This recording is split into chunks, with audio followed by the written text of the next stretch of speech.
The Dorm Disorder podcast contains real stories, adult language, and occasional chaos. Some content may not be suitable for all audiences. Listener discretion is advised. Now on to the episode.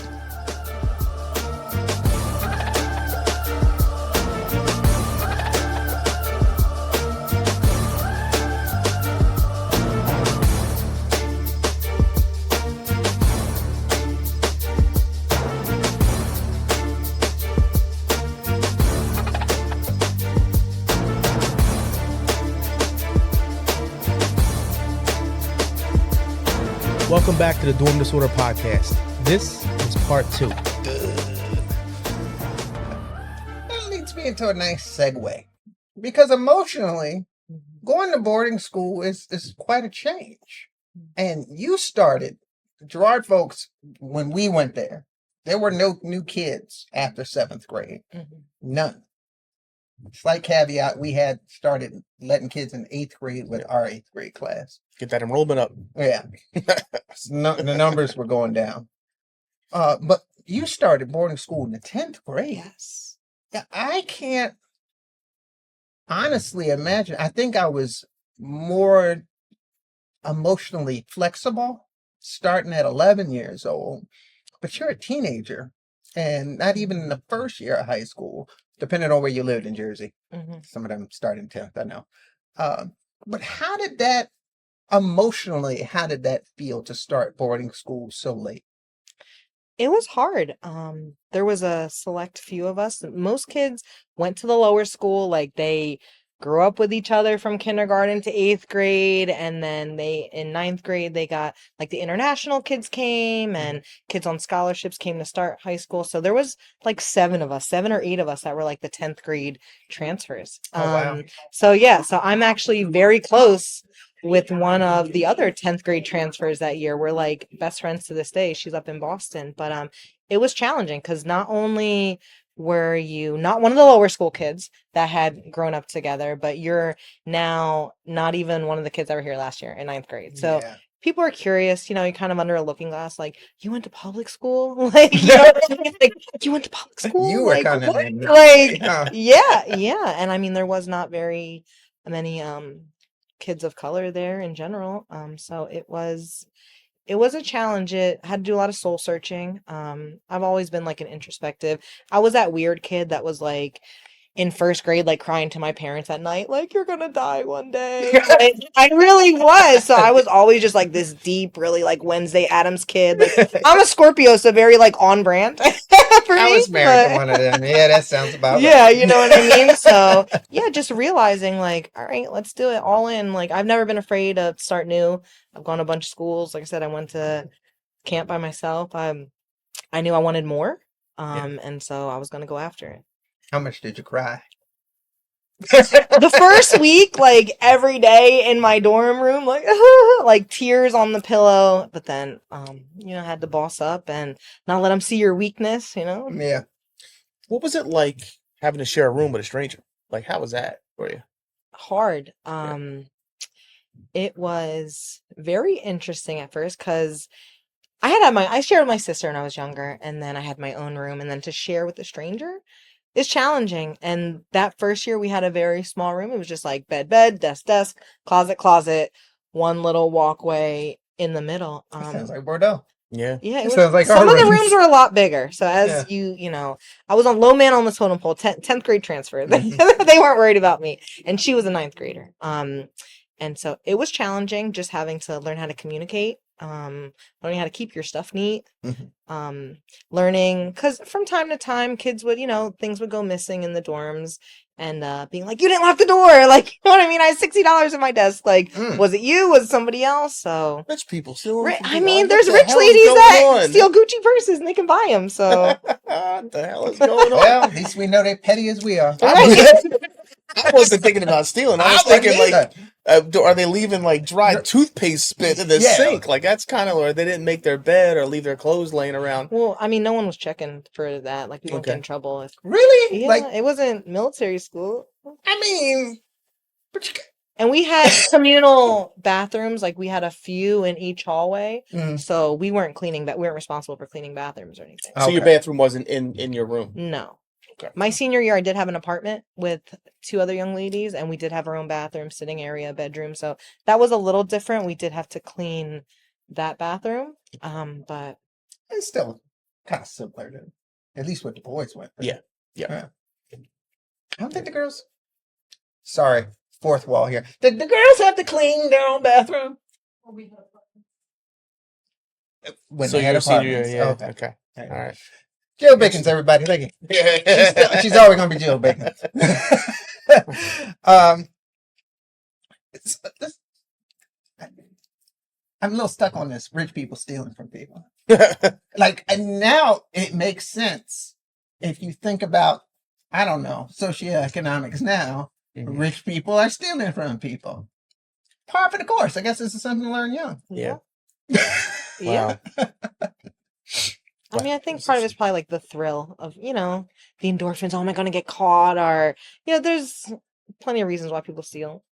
So we had a code. We had like Yeah, we I had was like think- a I was pin thinking pad about that. to like it wasn't electric. It was like, Mhm. but they would give us the code to get into our rooms. Our rooms Oh. would lock once we shut them.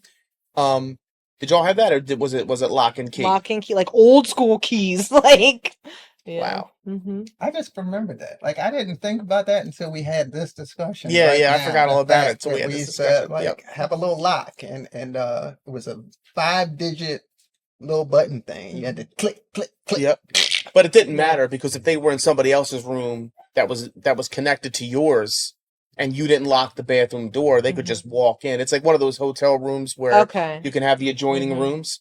So 2 of the rooms were adjoining. Right. And then I'd come to my room and like people would just be sitting in my room, like reading my Sports Illustrated. It's like, how the hell you And get lock in your here? bathroom. Yeah, That's you wild. gotta lock the bathroom.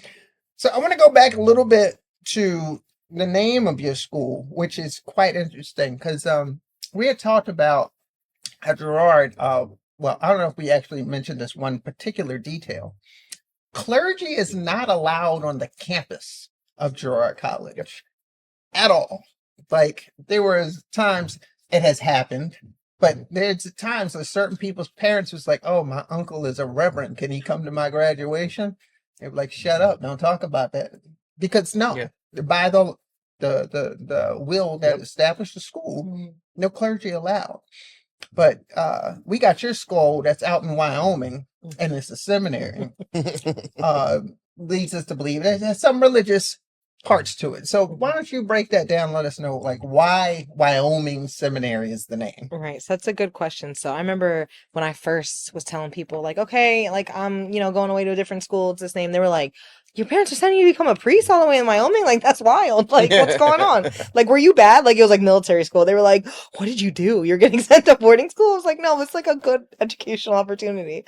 So it's called Wyoming Seminary because it's in the Wyoming Valley of Pennsylvania, that geographic area. It's called the Wyoming Valley. And then I guess it had a religious affiliation. I think it has a Presbyterian base, some sort of Protestant basis. And we didn't have to go to church. We did have like a chapel at the end of every year, kind of just like a summer announcement and, sing a few hymns and call it a day. We did have 2 reverends that were employed by the school, but they were like coaches, and we did have to take a Bible class to graduate. But it was more like learning the tenets of Christianity and learning how to maneuver a Bible versus like indoctrination. If you've ever taken like a world religions class, it was kind of along those same lines where you're learning about the religion, but not essentially how to walk as a member of that religion. That's pretty cool. It I is. mean, It like, is. just, I'm always happy that there are schools like this for us. Boarding schools, places of higher education, and no matter how about they come about, I'm pretty happy for that. But what is the impact that had on you, especially to become an educator today? So I love the education that I got.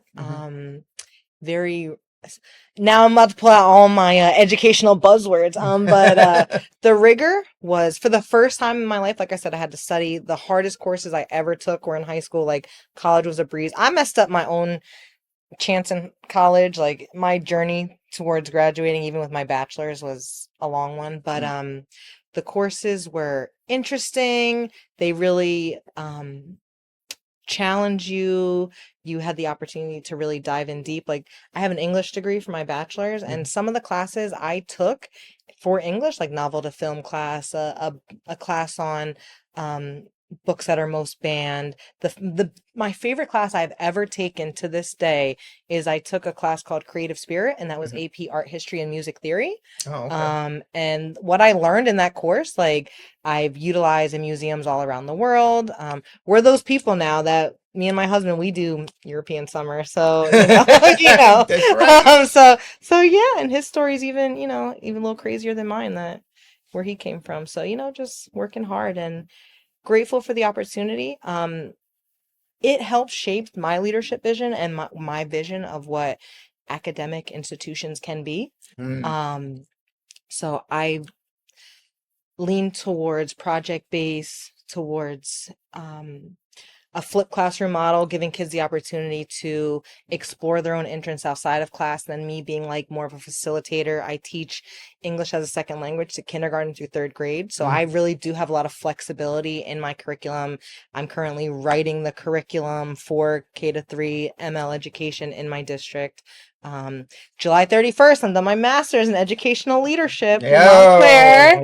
So yeah, these past 2 years have That's been awesome. wild. I had a baby and everything. I was in labor, like finishing up papers. So yeah, my educational experience has shaped what I view education can be, especially from a public education standpoint, that kids that go to public school can receive the same level of education as students that have the opportunities to get elite educations. We just have to do better towards inspiring and meeting, the whole student. It's not a one size fits all, kind of getting kids ready to like head to the factories, as public education kind of started Right. out. Right.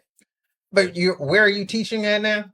So I teach for Pennsauken Public Schools. See, we're looking at you, Martino. I and it's been a wonderful experience. I've taught in other districts, and I'm very much enjoying where the district is going now. Kind of, we've shifted with new central administration, and very much a student achievement focus as we move forward, and that's the goal. And what grade are you teaching? Kindergarten through third grade. And you also taught in Trenton. Yes, I taught in Trenton for 5 years. I taught fifth grade. So one of my non-Gerard BFF that I grew up with, her parents both are veterans and have retired for a while now from Trenton also. The Winogrons, they both taught in the Okay. Trenton School District. So you are a veteran now of two pretty rough school districts, though. Yeah.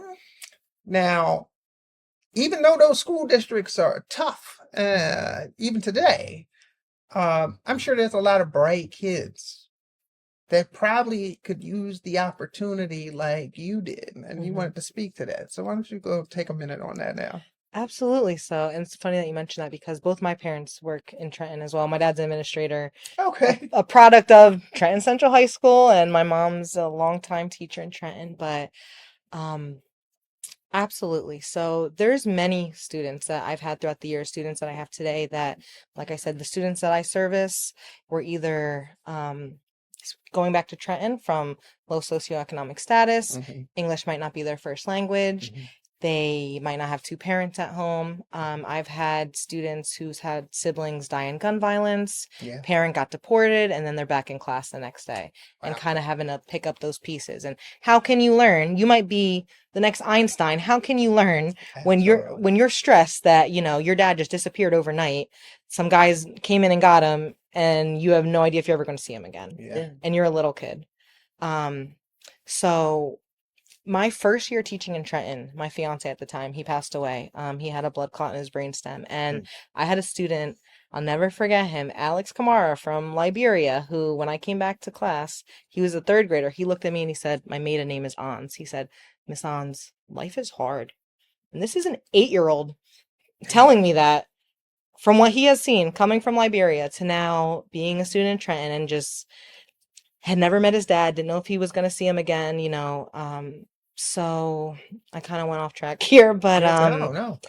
but yeah, just many of the students I've had are very bright. And when you see their potential and the level that they produce, even with all these other things, all this other baggage and trauma that they're carrying, as an educational institution, the least we can do is provide a place where we can not only nurture them academically, Mhm. but also emotionally. You know, I have a strong belief that our public schools should be a beacon of light, not only for students, but for the entire community as a whole, Agreed. and uplift the community. And so I think we start there. And then if we can nurture kids, nurture communities, I think that our public schools can do better, but also I think that kids such as myself that are so much more advanced and could really benefit from really excellent academic programs and opportunities, have those opportunities to go to these institutions, to have the chance to get an elite academic education. And it takes know-how. It takes parents knowing that these opportunities exist. It takes guidance counselors with the resources to support students in, you know, kind of funneling and noticing talent, and then having the opportunities kind of guide families and guide students towards going down these paths that are going to allow them access to potentially K-12 institutions such as this, or even higher education. Yeah, it's funny that you mentioned that. One of the, I guess, probably a reason I don't really talk about, but one of the reasons why I wound up going to Girard, it's my second grade teacher, Miss Brown. I hope you're still alive today, Miss Brown, but that was a long time ago. She was amazing. Miss Brown basically went to my mom, was like, and I was in Catholic school like yourself. You mentioned that you had gone to Catholic school. She was like, he's too smart. He's not challenged. Send him to Girard. It'll probably be better for him. And it was. And it was actually more academically challenging, because at least where I was coming from at Catholic school, a 60 was all I needed to pass. At Girard, we needed a 70. That was a D. That was a passing grade. So just from that, changing the mathematical numbers, Mm-hmm. I was in the same situation like you. I guess I gotta study now. I gotta work a little bit hard. 77 to was get a C. A C C. minus. Yeah. 77. Damn. That was a lot. Yeah. I was so happy when I got to college and could go back to D's being 60s again. Yeah, man. When my kids started going to school, it was like, yeah, I got a 70. It's a C. A 70 is a C? What the hell is happening? D. Yeah. D. Low D. Yeah, you just made it. Just get your teeth. Yeah. Get that failing grade. Yeah, I mean, I wound up Girard, had nothing to do with academics. Nobody looked at me and said, hey, he's too smart to be here. It was more or less, my mom just didn't have the capacity to raise me, right?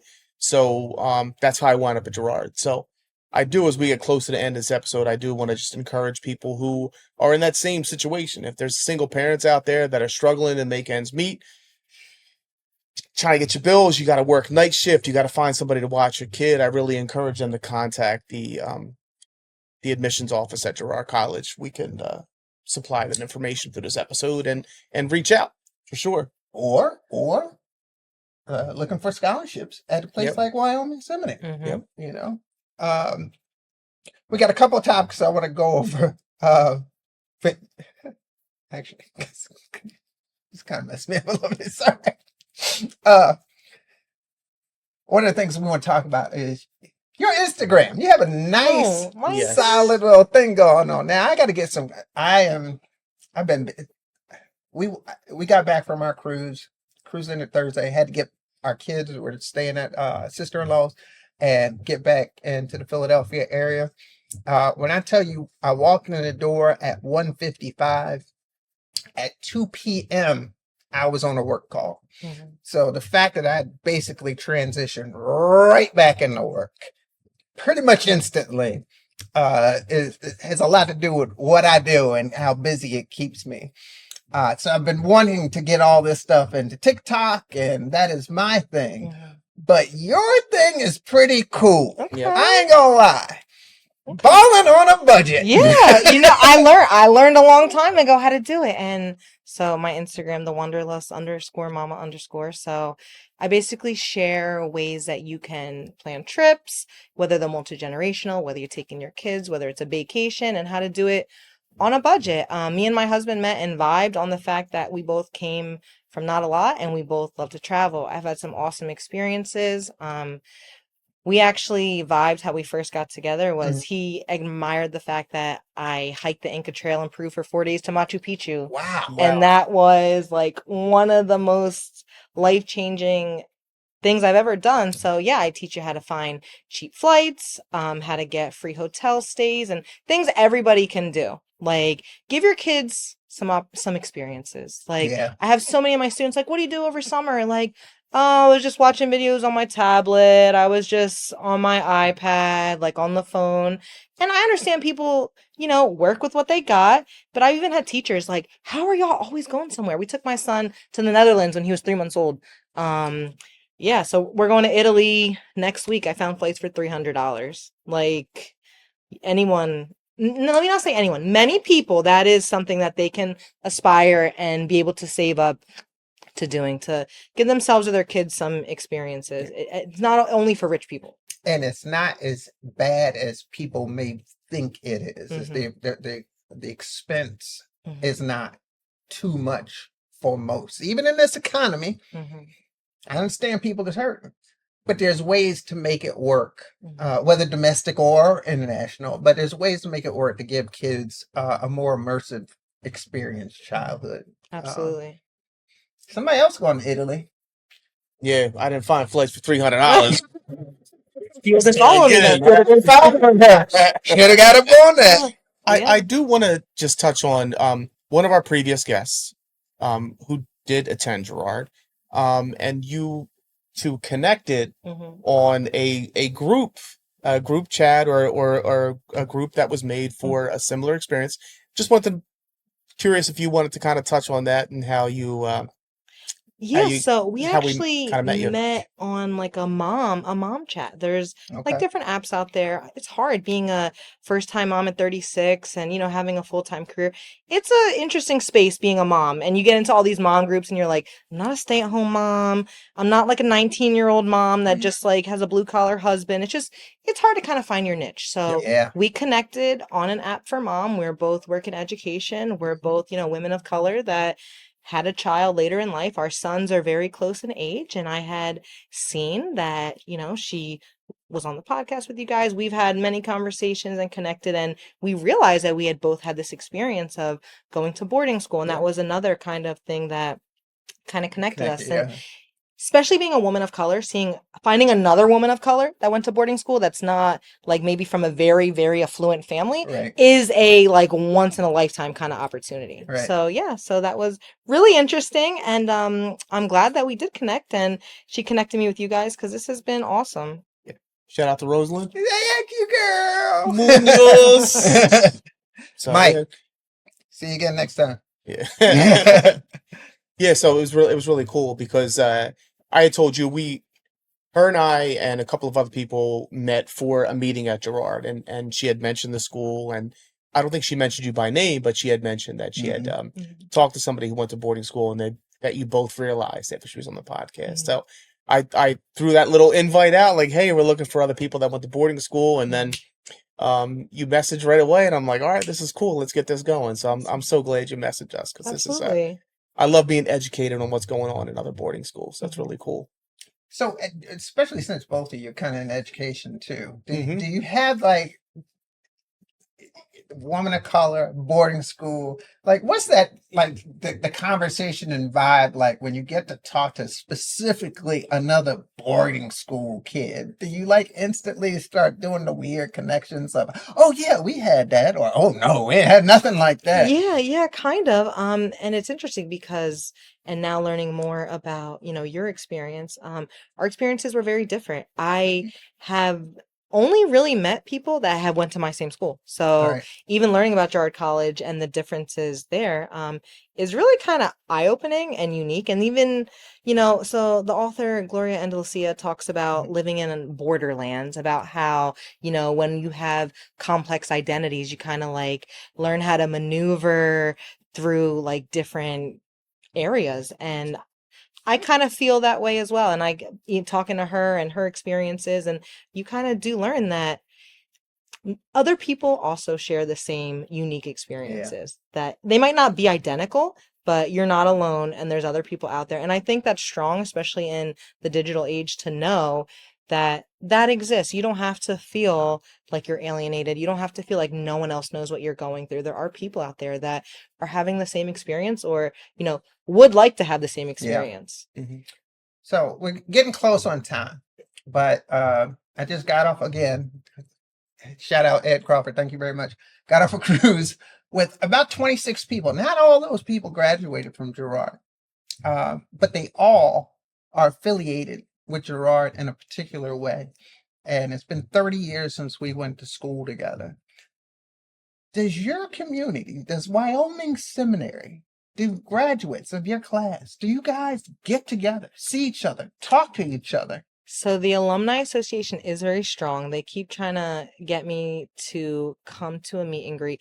For me personally, there's very few people that I do get together with from Wyoming Seminary, just because as an adult, you kind of find your place in the world, and I don't necessarily want to get together with certain people. And then also with social media, you see what everybody's doing. Right. So it's like, you know what I mean? It's not like, oh, I'm curious what so-and-so is up to. Like I saw on Facebook that, they had a child and they got married. And so the people that I was close with in high school, and then even kind of developing stronger relationships outside of college, those people, like we went on a girls trip to New Hampshire not too long ago. Like I do get together with those people from around the country, Okay, but as good. far as like the whole class of 2007, like oh my God, we're coming up on our 20th year, Yes. 20th year Yes. high Oh, school please. reunion.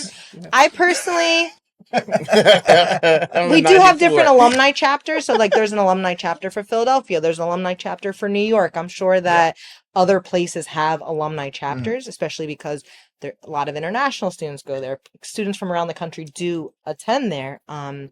I personally have not gone to like an alumni kind of meetup. In the future, I might, maybe as I get older and, I want to reconnect. But at this time, I personally haven't. But my people, I see my Your people. Okay. Exactly. That really, I mean, because look, our class is 31 folks. It wasn't like the whole class came on a trip. It's probably, and of 12 boys, 4 of us was on the cruise. That's Right. it. So it's about a third of us. But as long as you got your people, Right. and I think that's the most important thing, because there is some benefit to like these people that you lived with for this period of time, and to be able to carry that relationship forward. And I'm happy to see that you do have that little taste, especially since you were not one of the lifers. You didn't come in second grade and go on forever. But knowing that connection still exists, even in a boarding school, you come a little bit later. Right. I think that's priceless, Yeah, absolutely. Yeah, we get together every year. Like we have a Founders Day weekend, and it's like a weekend. We golf, we party. Don't be up in there. No, but there's still a lot of people Y'all that are did that local. crazy. I mean, people might have moved, but like No, yeah, there's some people that fly in. Right. Like Yeah. it's, they do travel in. So some are local, but some are not. And it's really weird because we'll not see somebody for like 8-9 years, and then you revert right back to like 92, 93 when you're like 17, and first thing you do is look at what somebody's wearing, and then you crack on whatever it is, and then we laugh, and then we just get the thing going. So it was different. But then again, 6th grade, 2nd grade, you grew up with these people, so it was kind of huge. So Yeah. Yeah. Well, listen, we want to bring you back someday in the future, because we want to know more about Wyoming Seminary, and we want to know more about as your life as an educator and what you're bringing to Pennsauken, because John Martino is going to watch this and he's going to make a few phone calls. Okay. That's all good things, though. Right. Especially he knows that you're a boarding school kid. Yeah. So thank you very much for Yeah, joining thank you. us. Absolutely. Thank you, really gentlemen. appreciate This is that. great. Dan, it's been a great episode. Yeah, it has been. It has been. I'm gonna send us out. So for everybody watching right now, I got my Sixers hat on. Here's an explanation. We signed Come on, get this LeBron James. Nobody So everybody cares. We all care. 41 years old, we don't care. Let's go, LeBron. Nobody cares. The king has come to Philadelphia. So anyway, I still got the Dorm Disorder merch. So even though Mike wore his cruise shirt, The hit us up. love boat. Soon we'll be making another run. She'll know what that is. I know what the love boat is. Yeah, I know guess the don't lo- know what that is. I know. My mom watches old. My mom's an immigrant, so they didn't have no cable. So See, she's not grew up that on old, but she shit. watches all the old stuff. Give us Um, one more. Give us one more. I think I cut you off with my love boat. Yeah, I was doing my Isaac, my little Isaac, the bartender. No, it's from two Love Boat. hands. Double point. Double point. We're going way back to double point. No, it's been a great episode. Thank you so much again for joining us and for filling us in and just your life and what it was like going to a boarding school. And I'm so glad that Rosalind was able to get us to connect. Mhm. So anybody else out there went to a boarding school, we're good hosts. We got a good spot. So, We come want to hear join us. about you. Yeah. We want to hear about your school. We want to know about how it impacted your life and what it means to you today. Mm-hmm. Join us here on the Dorm Disorder Podcast. I was going to say the boarding school podcast. Not yet. The Dorm Disorder Podcast. So Yeah, we yeah. can sit here and talk about it. I think that there's a lot of folks that would love to hear your stories. So please join us. Absolutely. Absolutely. We end every episode the same way. It's about to be bedtime, peoples. Lights out. Thank you for listening to the Dorm Disorder Podcast. Until next time, lights out.